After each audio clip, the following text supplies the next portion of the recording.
Good evening, everyone. And welcome to the Wilmington Library. First, a few housekeeping items. No flash when you're taking pictures.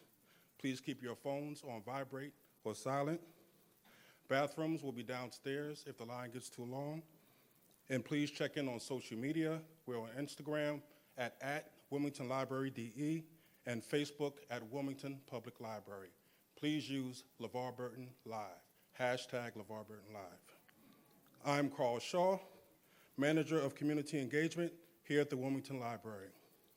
And we have been working tirelessly to reinvigorate a thirst for knowledge, ambition, achievement, and inspiration through literacy and information. And tonight, seeing everyone here in our building and the excitement that this event has generated throughout the city and state, our hard work is not in vain. Now, speaking of literacy, it's not every day that one has the opportunity to introduce an American icon who has spread the joy and benefits of literacy throughout our nation for more than 20 years. A prolific actor, presenter, director, and author, LeVar Burton made his major film debut in 1977 as Kunta Kinte on the award-winning drama series Roots. He went on to appear in classic television shows like Fantasy Island, Trapper John M.D., and Love Boat, just to name a few. In the early 80s, there was a growing concern that children were becoming so captivated by television that they abandoned reading altogether. In 1983, as a result, Reading Rainbow was born. Clap it up.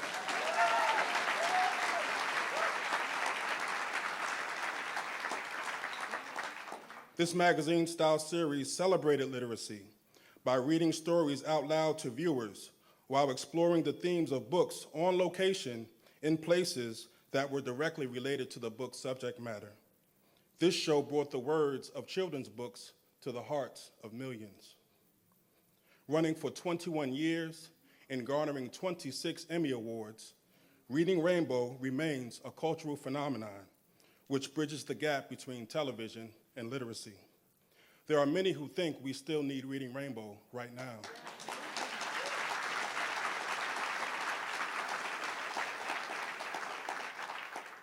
With other iconic roles, including Lieutenant Geordi LaForge on the timeless Star Trek franchise, clap it up.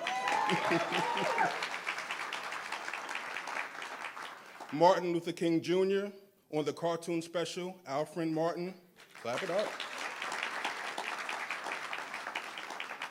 LeVar Burton has become a champion of freedom, literacy, and venturing where no other man has ever gone before.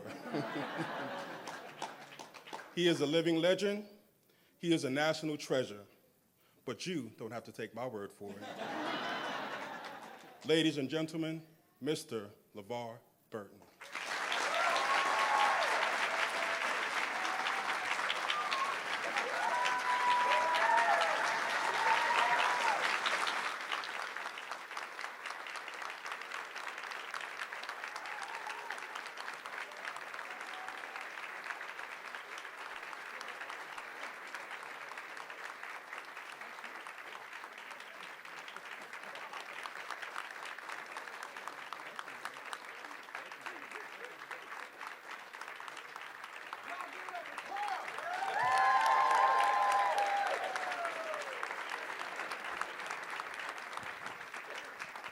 Carl got Fantasy Island in there. He got the Love Boat in there. That was all right, Carl. I wanted to meet the guy who came out after that. I was like, damn. Well, good evening. Oh, we can do better than that. Yeah, you know, you will hear me speak this evening about my mother, Irma Jean Christian, and among the many things that my mother taught me, she taught me that it is always appropriate to speak when spoken to. Perhaps some of you had a mother who encouraged you similarly. So I'll say it again. Good evening. Good evening.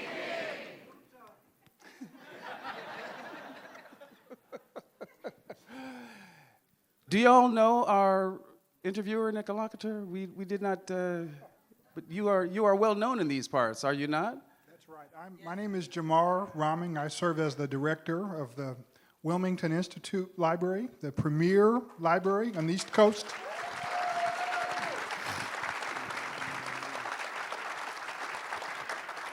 Thank you, Jamar, for being willing to sit in the other chair. Yes. I appreciate you. So, can I ask you a few questions tonight? I think that's why we're here. Okay. All right. So you just had a birthday a few days ago. So you turned 83? Or no, 63. I turned 63. Well, happy on birthday. Monday. Thank you, sir. Thank you. So what did you do? This is the new face of 63, y'all. That's right. It's getting younger and younger. I worked on my birthday. I was in Vancouver working. I flew home on, my birthday was Sunday. I flew home Sunday so I could spend Monday with my family. So I did. What did I do otherwise? You know what, this is not just my birthday, it's Black History Month. So Kunta celebrates the entire month of February, so. I'm still celebrating, Jamar, I'm still celebrating. Well, good. Well, we're glad you're here. You know, when I looked back at the earlier days of your career, I just noticed that most of your roles consisted of coming-of-age narratives of young Black men.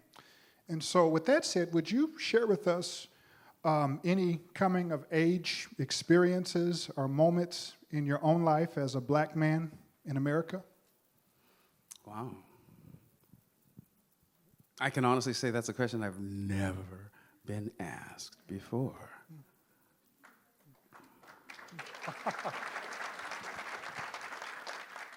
You know, it's interesting. I consider myself a storyteller. It's what I do. It's who I am, whether I'm acting, writing, directing, producing, or podcasting. I have a podcast now, LeVar Burton Reads. My people!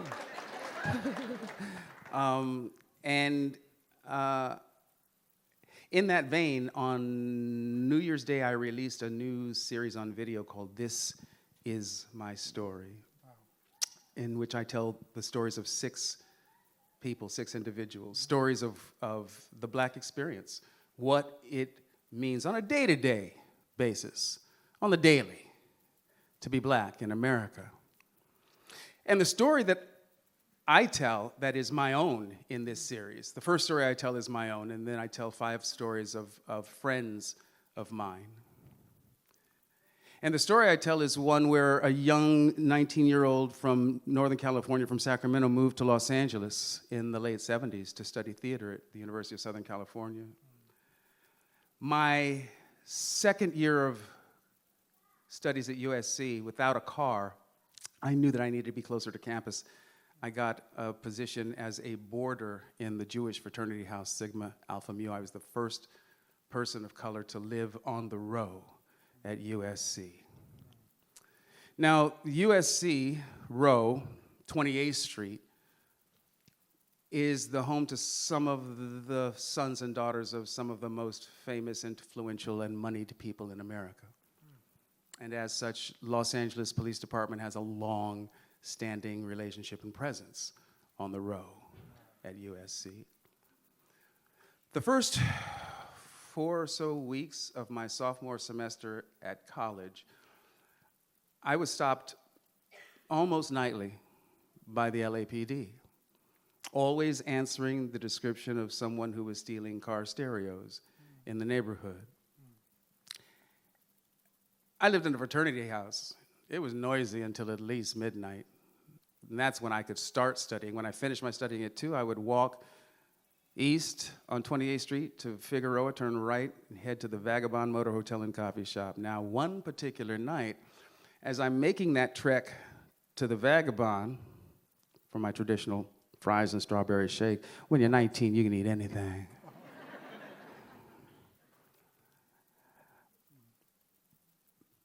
My egress was cut off by an LAPD black and white cruiser, and the doors fly open, and I am staring down the barrel at a shotgun. Now, what happened next is a moment that changed my life forever, because I noticed that the officer on the passenger side, not the one with the shotgun, but the one with the flashlight, he had stopped me the night before and the week before that. And so it dawned on me in a moment, the penny dropped. They don't see me at all. What they see is someone who does not belong there in their estimation. So that was a formative experience for me. It was at the age of 19 that I got that in the eyes of some, I had no individuality, and I had no value, and that I had no reason to be where I knew I belonged. So I guess in this picture here, you're probably about 18 or 19. So what? No, that picture is the very first morning of the very first episode of Reading Rainbow. Okay, so let's say that you're 18 or 19 in this photograph here. What advice would 63-year-old LeVar give 19-year-old LeVar? It's going to be all right. It's going to be all right. I think as young people, we tend to worry about all kinds of things. I know I'm no exception. I still worry about things I have no business worrying about. Mostly because I have no control over the outcome. So what's the worry for? It's wasted energy, really. I would caution him to not be so concerned with that which he could not control. Okay. So let's talk about your parents. What kind of legacy did your parents leave behind? I was telling some folks earlier in the meet and greet, my mother is the single most dominant and important influence in my life. I am the man that I am because that woman was the woman that she is. Irma Jean Christian. Whenever I get an opportunity to speak my mother's name in public, I do. Irma Jean, that's who she is. My mother was a reader. She was an English teacher first. So I grew up in a house where reading was mandatory. I mean, you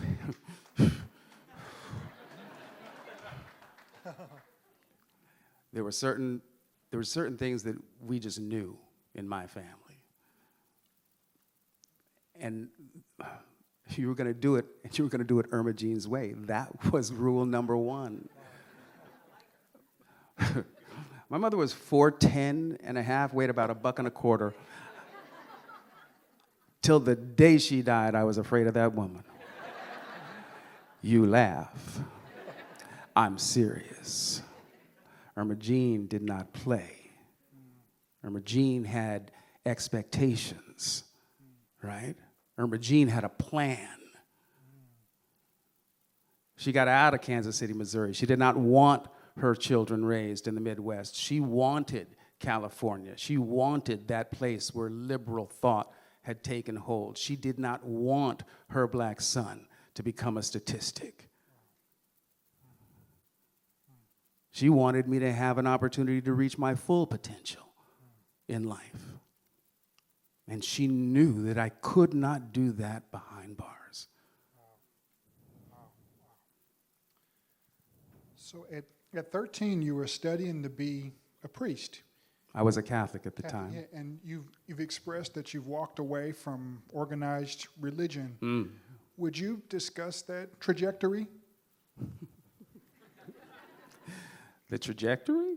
The trajectory is being raised by a single parent. I was thirsty for male role models. Thankfully, I had a few good ones. The football coaches at St. Anne's Elementary, Mr. Slaughter and Mr. Bruce, both black men who had children in the school. Rocky Balboa, Scoutmaster of Troop 416, he was a surrogate father to me. And then priests. Priests were some of the most positive male role models I had in my life. And because my mother, after she had a career as a teacher, she became a social worker, I grew up in a house where it was modeled that one's life should be about service, right?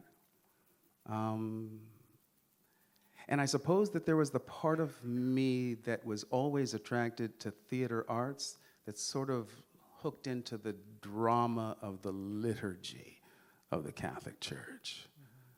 You know, the Mass is a play, right? And there's a lot of drama and spectacle. The vestments, the candles, the incense. I mean, it's all theater, right? It's theater. And I think that I know I was attracted to the theatrical nature of the presentation of the Eucharist. That liturgy spoke to me in imagery, if not substance. So there became a point in my education as a seminarian that I was exposed to points of view that didn't line up with the Catholic parochial point of view, and I found those points of view not only interesting and fascinating, but to have validity. And so the more I learned about the world, the less I wanted to play for one specific and particular team.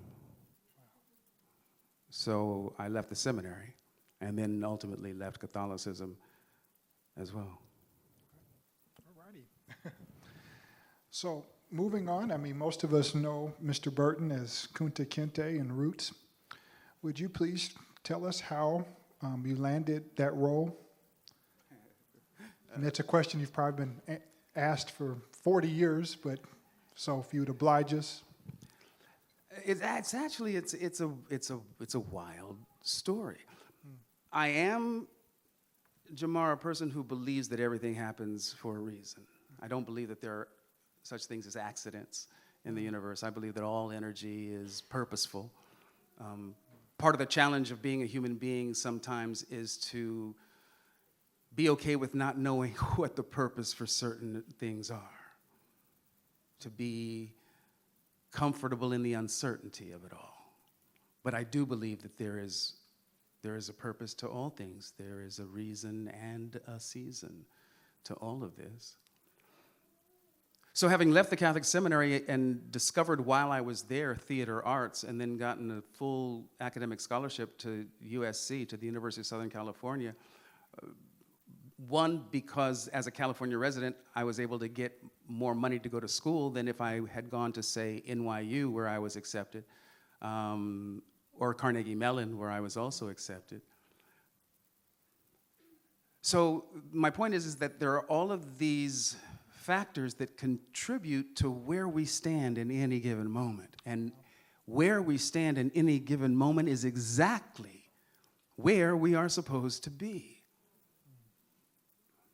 I was there at USC immersing myself in the language of storytelling for the theater, and I could not have been happier. My intention was to graduate in 4 years with a degree of Bachelor of Fine Arts in drama, USC being only one of 2 universities at that time in 1974 that offered a BFA in drama. In fact, USC didn't even have a school of theater at the time. It was a department of drama.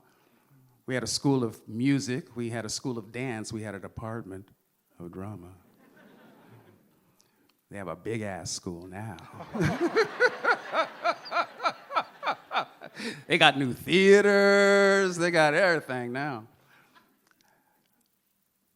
So being there with an intention to graduate with that degree and move to New York and hustle my way onto the Broadway stage, that was the plan. That was my plan. That was it. That was all I had, right? People would ask me, well, what are you going to fall back on? I did not have a fallback plan. Didn't think I needed one.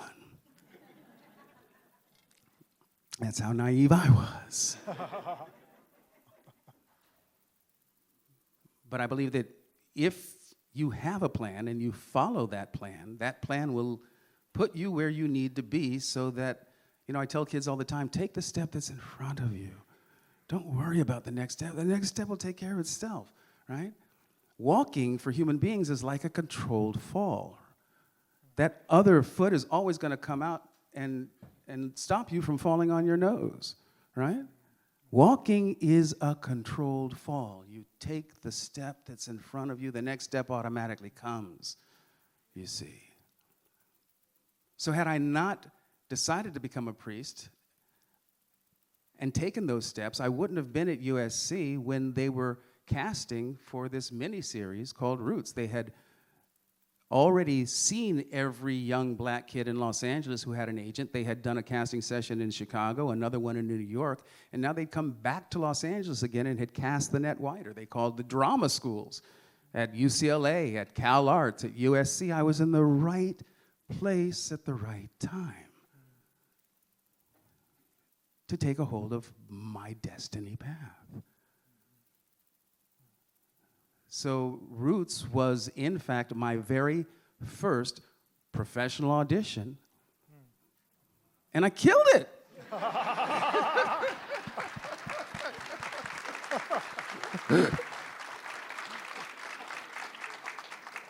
But I killed it because I was supposed to.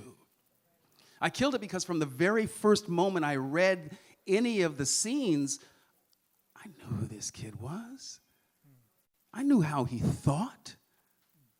I knew his responses to the events in his life. I had been preparing to play Kunta Kinte my entire life. I knew what injustice felt like. I knew the strength of my own identity. I knew the love that had been pumped into me. I knew how it would feel to have all of that ripped away from me. I did not need to do any research for this role.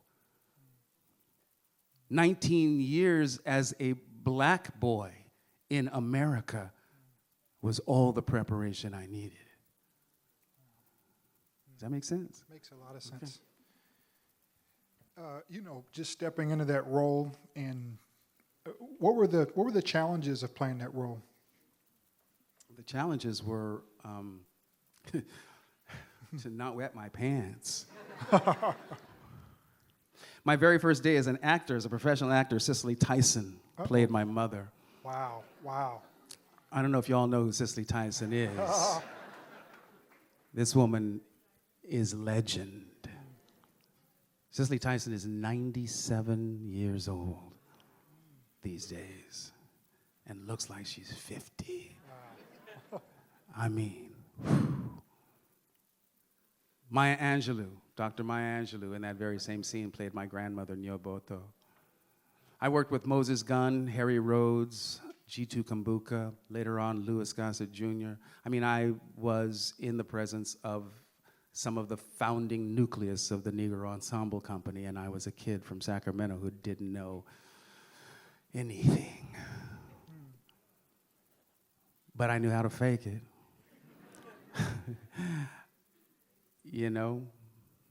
Act as if you belong. Wow. I acted as if. And they assumed that because I was there that I had the chops, and they respected me, and they schooled me. They taught me everything I needed to know about being a professional actor in this business. And I drank up every drop. Wow. So given that you started your career, addressing injustice and black history and race relations, what are your thoughts on the racial climate today? And do you think we've made progress since the debut of Roots in 1977? Have we made progress since 1977? I think we have. I know we have, We had a black president. I never thought I'd see that in my lifetime. And I was always puzzled, confused, I never understood. After Barack Obama was elected, people would say, well, now we're in a post-racial America. The hell we are. post-racial? There isn't anything that happens in this country, in this culture, that is not impacted by race in America. Nothing, no thing. Racism in America is the reason America is the world power that it is. America made a commitment to chattel slavery that no other slave-holding nation on this planet made. And that commitment was to break the soul of the enslaved. Slavery had been practiced before. And the next white person that says, well, black people had slaves too, say it to my face. Do not equate the two. Yes, there was a form of slavery in Africa, and it was possible to earn oneself out of that system of slavery. It was servitude. Slavery, as practiced in America, is a whole other animal, y'all. A whole other beast. Slavery and its attendant legacy of racism is the predominant force that has shaped this country the way it has, to be what it is. Don't get it twisted. Slavery is at the heart of everything that happens in this country, in this culture.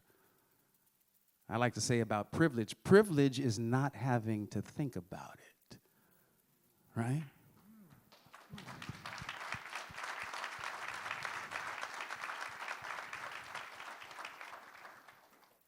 I just directed an episode of NCIS NOLA where I told a story of wounded warriors who live in wheelchairs and play this amazingly violent version of rugby called murder ball. And what I recognized through the filming of this episode is that I'm privileged. I live in an able body. I'm privileged from the perspective of somebody who lives in a wheelchair. If you are white and do not think you are privileged, answer me this question. When was the last time you woke up frightened that your child, son or daughter, were out there in the streets and were in danger of being killed by law enforcement?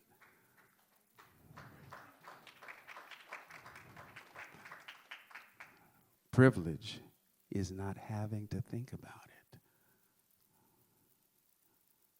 What was your question? No, you answered it. Okay, good. So shortly after Roots, you became this iconic figure for literacy and reading with Reading Rainbow. Yeah. Could you talk about where the idea came from and how you got involved with that? Well, the idea wasn't mine. The idea belonged to a woman named Twyla Liggett, who was first a teacher, an educator, and then a television producer. Twyla was trying to create a show that addressed what educators know to be the summer slide, right? The summer loss phenomenon. When a child's learning how to read, they take that 3-month summer vacation, and then their reading and comprehension skills suffer. So this was a really counterintuitive idea, the idea being, wow, let's take advantage of the opportunity of proximity and engagement, right? It's no secret where America's children were hanging out, especially during the summer. In the early 80s, it was front of the TV, right? So the idea was to meet them where they were and then take them where we wanted them to go, to use the very powerfully engaging factor of television to promote literature, literacy, and the written word. And it worked. What advice do you have for parents to inspire their kids to read in the digital age? Well, the digital age is no different than any other age in terms of getting our kids to read. I ask parents two things. Number one, what's your child passionate about, right? People ask me all the time, well, how do I get my child to read more? Well, I ask them, what is your child passionate about? It is our passions that tend to drive our reading appetites. I say all the time, if your child loves superheroes, then damn it, buy your kid some comic books.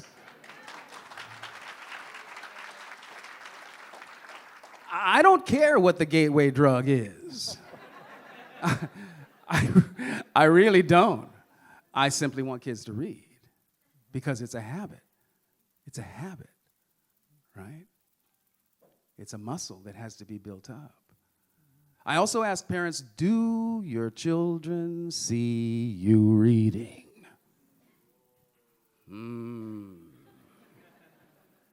You know how our kids are sponges, you know? Reading is not the kind of thing you can say, do as I say, not as I do. You gotta show up. You gotta have boots on the ground. You need to read in front of your kids. My mother took 2 daily newspapers when I was a kid. Anybody remember daily newspapers? So you were once in a previous interview asked about the camaraderie of Kanye West and President Trump, and you said, you know, here we go again with these non-readers. And so with that said, would you talk about what are your thoughts on reading and the state of our democracy?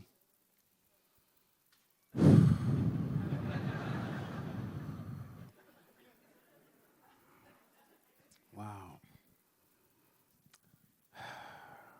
I'm really saddened, Jamar, by the state of our democracy. I believe that in this era of fake news and alternate facts, I mean, the whole idea just makes me shiver. There is no such thing as an alternate fact. It's either true or it's not. It's either false or it's not.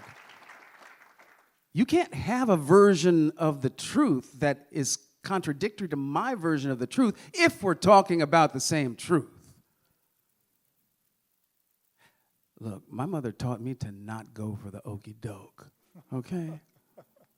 I said in every episode of Reading Rainbow, but you don't have to take my word for it, which means pick up a damn book.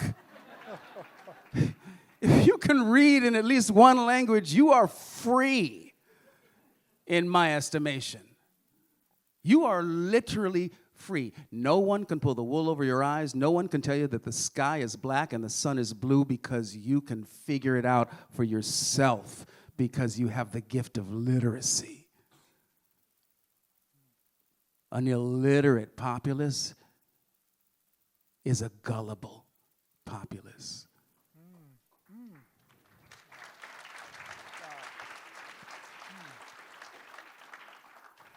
I think we have reached an era in the history of this democracy where the republic is in peril. I don't know that we can honestly say we have a democracy in this now moment. Well, look, I'm just going back to my high school civics. The executive, the legislative, and the judicial. Those are the 3 branches of government that control all these things, right? Well, the legislative branch is deadlocked in partisan politics, and it seems as though the only thing that's important where Congress is concerned is voting along party lines. The judicial, our attorney general is acting like he's the president's personal lawyer. That's not what the founding fathers had in mind. The framers wanted these 3 distinct and different branches of government to provide checks and balances for each other. I think the executive branch has gone hog wild crazy. I do not believe that this current administration has the best interests of the people of the United States at heart. I do not believe that to be true. They have demonstrated time and time and time again that what they are interested in is more power, more money, and by any means necessary.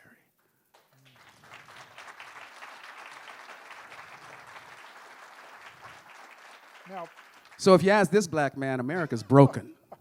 so speaking of politics, I received a question from James C. from Newark, Delaware. And this is what James wants to know. He said, last year on Twitter, I mused about you possibly running for office, and you favorited my tweet. I'm wondering if that's something you are actively or passively considering.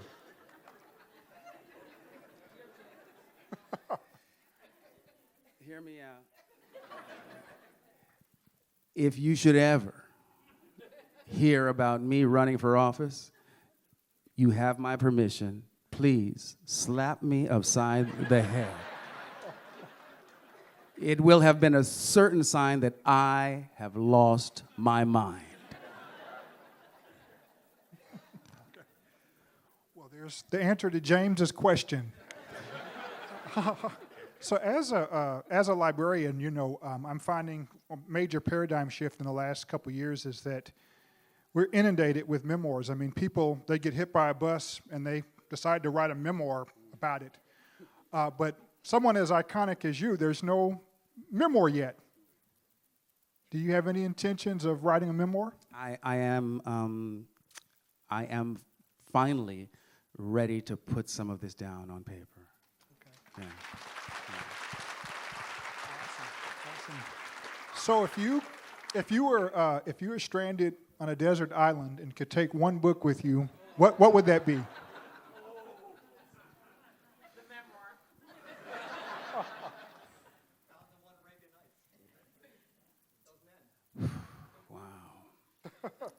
If I could take one book, wow.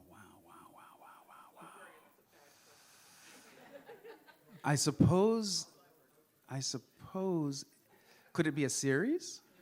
Just one. Just one. Just one. Just one. I would take, boy, wow. Yeah. I'm stumped, man. Stumped? I'm stumped. One book? Are you kidding? Just one.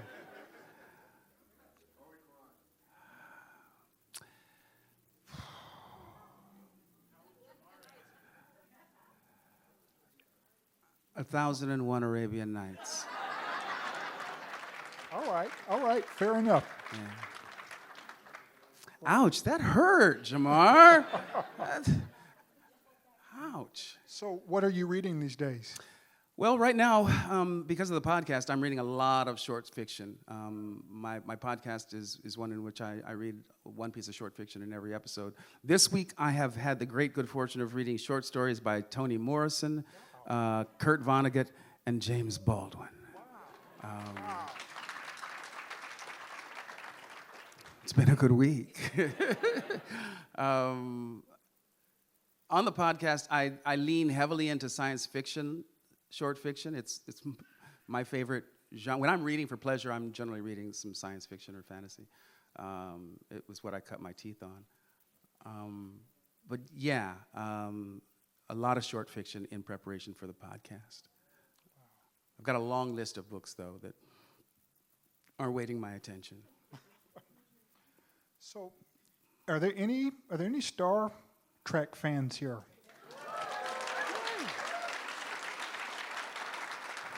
My people. Let's talk about Star Trek. How did that materialize? How did that happen? In the Everything Happens for a Reason file, in 1985, I think it was, I did a TV movie called Emergency. Terrible TV movie. It was really bad. But one of the producers was a man named Robert H. Justman, Bob Justman. I knew that name. Robert H. Justman was an associate producer on the original Star Trek. See, I was a big Star Trek fan when I was a kid. Gene Roddenberry's vision of Star Trek was one of the few examples of people who looked like me that was a positive portrayal of black people. When I was growing up, this is, the early 70s, the news, nightly news was either black men are committing all the crime in urban America, or black men are the only ones who were being killed in the theater of war in Vietnam because we sent an overwhelmingly, predominantly population of black and brown men to fight our wars. So seeing Nichelle Nichols on the bridge of the Enterprise was huge for me. What Gene Roddenberry was saying to me as a storyteller was that when the future comes, there would be a place for me. I was all about that. So I was a huge Star Trek fan, big time. So when I got the call from Bob Justman saying, we're doing a new Star Trek over at Paramount, I remember, because I used to pump Bob for stories. Just tell me stories about Star. Every day at lunch, tell me another story, Bob. Tell me another story. So he knew I had passion for Star Trek. And when he was working with Gene to mount the new show, I got a call. He said, are you interested? I know you've never done a television series, and I hadn't. He said, but are you interested? I said, is Gene involved? He said, yes. It's like, who do I have to kill? I was in. Wow. I wanted to be in that, in a reboot of Star Trek. This is before we even knew the word reboot. So there's a new version coming out, Picard. Are you taking part in that? I'm sorry? Are you taking part in that? In what? In Picard. In Picard. What's that? Jamar. Star Trek Picard. If I could tell you, I wouldn't. Okay. Hey, I deserve that. Let's let it be a surprise. Okay. Shall we? All right. Okay. Some folks just have to go home disappointed. Because I'm not saying shit.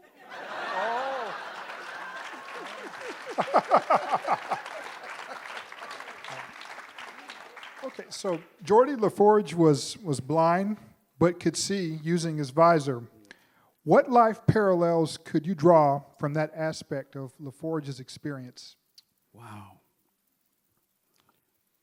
These are good questions, y'all. These are really good questions.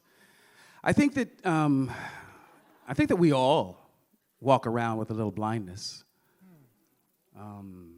I know I do. I think that part of the appeal of a character like Geordie is the commitment that they have to not allow their disability to get in the way of their excellence. And I feel like as a black man, I understand that ethic intimately well. The idea of not allowing what is perceived to be my handicap in this society, my skin color, to not allow it to get in the way of my excellence. Okay. So Star Trek has always shown visions of the future. What, in your opinion, is the role and importance of the series in 2020? I think the role of Star Trek in storytelling is as it has ever been. It is inspirational. It is to provide some theoretical roadmap for how we get from where we are to where we believe we want to be. I think we keep professing that we want to continue to evolve as a species while continuing to display utterly Neanderthal behavior. But we keep saying we want to reach for the stars. We keep saying we want to have technology sophisticated enough to allow us to go not only off planet, we're talking now about Mars, not just the moon, going beyond the moon to Mars. It takes a certain level of sophistication to be a star-faring species. And I think one of the things that we will eventually figure out, hopefully sooner rather than later, is that effort of space exploration is non-sustainable unless and until we pool our resources. No one nation can handle this on their own. That's why the International Space Station is so important. It's a cooperative effort. if we're successfully going to be able to venture out among the stars, we're going to have to settle all of our differences on this big blue ball first.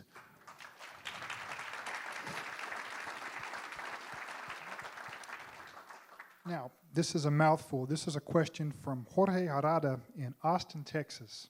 How did he get a question? Well, He's not in Delaware. well, he wants to know how did. He is like, LeVar, you are not running this. I am. No. So he wanted to know how your character, how he figured out how to shunt the deuterium from the main cryo pump to the auxiliary tank. That's what he wants to know. You tell Jorge.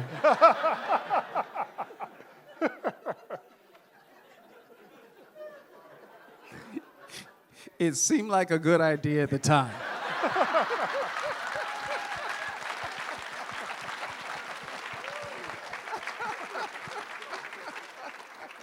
Hey, so Alcorna from Felton, she's from Delaware, so we won't discriminate. I'm in.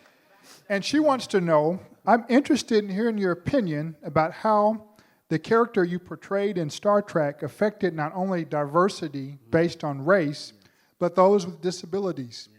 And I remember in late 70s, you did Demi. A deaf mute accused of murder, yes, called Yes. Dummy, yeah. Yes. Yeah. Thank you. It was very sweet. Like Nichelle Nichols was there to represent for people of color when I was growing up, I am really proud that Geordie has been there for the physically challenged. Almost every day of my life, somebody comes up to me and says they've become an engineer because of the influence of Star Trek. I love it when people who are wheelchair bound or dealing, with any sort of issue of ability in their lives. I love that they see themselves represented in the character of Geordie. I think that's really powerful. Representation matters. It absolutely does. Wow.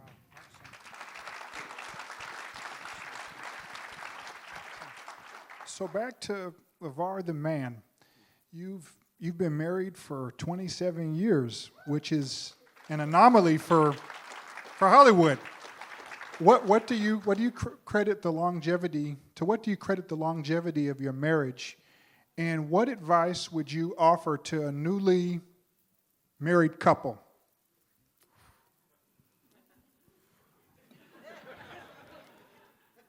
I credit the success of my marriage to the grace, wisdom, and forbearance of my wife, Stephanie.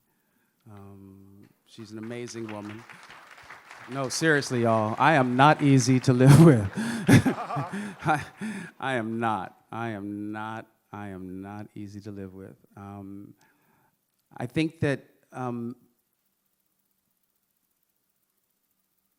making my wife the most important person in my life has proven to be the best move I ever made. Yeah. As far as advice, I don't know.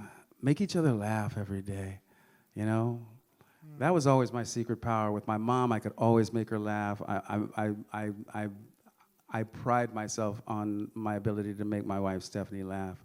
And it is the laughs that will get you through the tough times. And you will have tough times. I mean, you will. It's a guarantee. How you fight is really important. I would say take the time to establish fair rules for conflict engagement.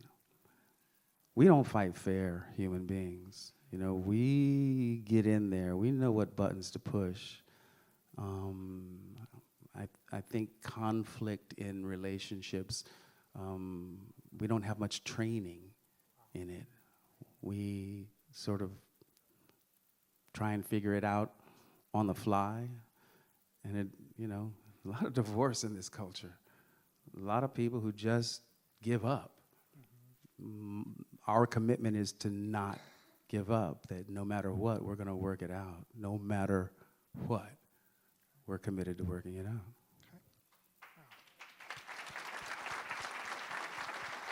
So you have two children. Oh, there she is. Oh, my wife. Wow. Woo. And She kind of cute, huh? She cute. So you have two children, Mm-hmm. and your daughter got on your Twitter feed, and she said that she's better at you in video games. She is. Okay. Yeah. So you concede. Oh my God, yeah. Yeah, absolutely. However, it was video games that served as our bonding platform when she was growing up. We started with like CD-ROM games, you know, then graduated to where we played Nintendo and then Tomb Raider, and you know, I've got a graveyard of old playing consoles, right? I have my Sega Dreamcast still in a drawer somewhere. No, seriously. Actually, I think she stole it. She's got it now. But video games was what we did together. Like, I love it when women come up to me and say, you know what, I watched Star Trek with my dad. It was our way of bonding, right? Mika wasn't a huge Star Trek fan, right? Her friends had to perform an intervention, sit her down and make her watch an episode of Next Gen when she was in high school. It was pretty funny. And now my kid makes a living in the video game industry. So I'm like,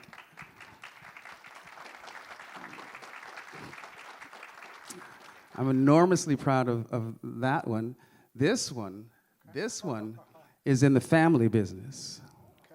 If you're a Burton, you're in education, right? My mom was a teacher. My older sister Letitia's a teacher. I have 2 nieces and 3 cousins who are teachers. If you are a Burton, you are probably in the education business. All the women on my mother's side of the family were teachers and social workers. My mother had careers both. All the men on my father's side of the family are ministers and soldiers. Well, I wasn't going into the Army. Studied for the priesthood. That didn't work out for me.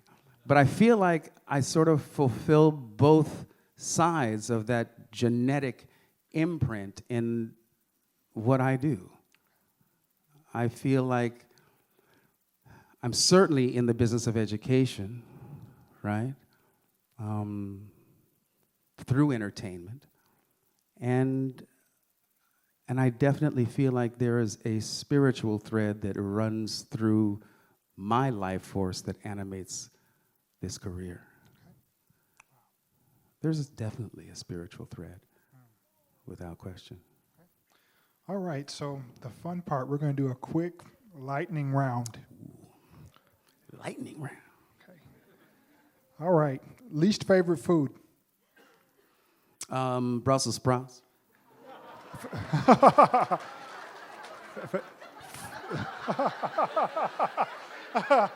How do you feel about rutabaga? I don't like rutabaga either. Favorite type of music? Jazz. Text or talking? Talk. Favorite day of the week? Saturday. Favorite city in U.S. besides the one you live in? New York, New York. Nickname your parents used to call you? Bobby. Last song you streamed or downloaded? What's the sister's name who was fronting Alabama Shakes, has her own album out now? Brittany Howard! Thank you, ma'am. Would you rather be able to speak every language in the world or be able to talk to animals? Speak every language in the world. Favorite holiday? Christmas. How long does it take you to get ready? Shorter than my wife. Scale to 1 to 10, how good of a driver are you? 10. Okay. My wife would say 5. Invisibility or super strength? Invisibility. Scale of 1 to 10, how good are you at keeping secrets? I don't suck. Favorite celebrity crush? Tandy Newton.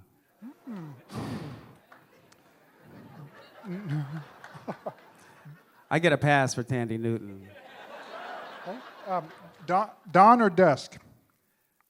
Dusk. If you could travel back in time, what period would you go to? I'd want to.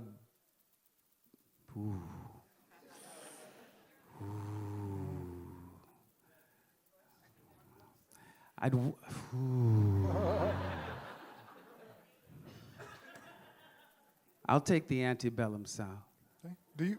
Okay. as a white man. Do you snore? Yeah. You got a problem with that? Place you most want to travel? Anywhere. Favorite junk food? Ooh. I'm a sucker for some barbecue potato chips, man. Okay. Favorite childhood TV show? We used to watch The Wizard of Oz once a year, especially when we got a color TV. It was like, wow. Okay. Favorite season? I like summer. Last Halloween costume?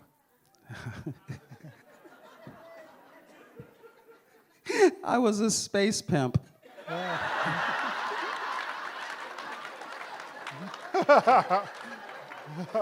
Humpty Dimp, the space pimp. Cake or pie?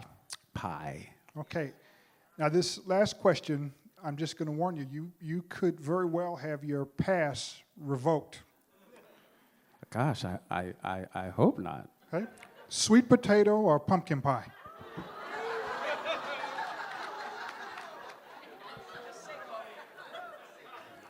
I'm a black man. Pumpkin pie is an aberration. I'm sorry, y'all. Pumpkin pie is nasty. But it's a matter of taste. It's a matter of flavor. I grew up on sweet potato pie. I grew up on sweet potatoes and candied yams. I have nothing against pumpkins. I just don't want to eat them. Okay. So last question. How do you want the world to remember you?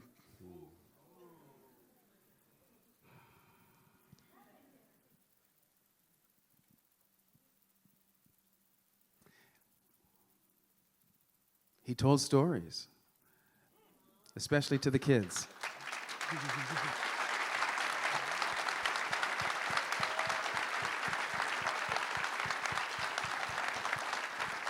Ladies and gentlemen, it's been our great privilege.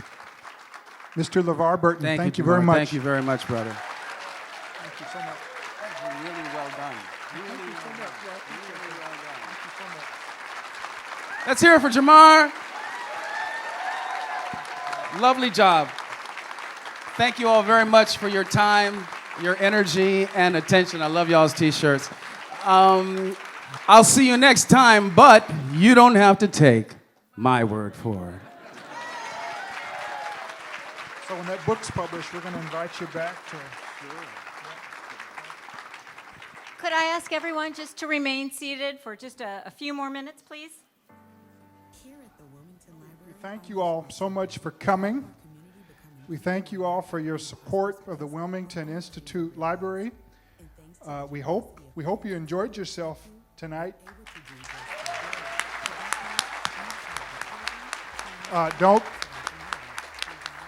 forget to like us now on Facebook. Don't forget to follow us on Facebook, and don't forget to reach in your pockets and give us a couple of dollars so that we can continue to do the great work that we're doing here. So I'd like to thank the staff for their hard work. This was an all hands on deck effort. Thank you. All righty.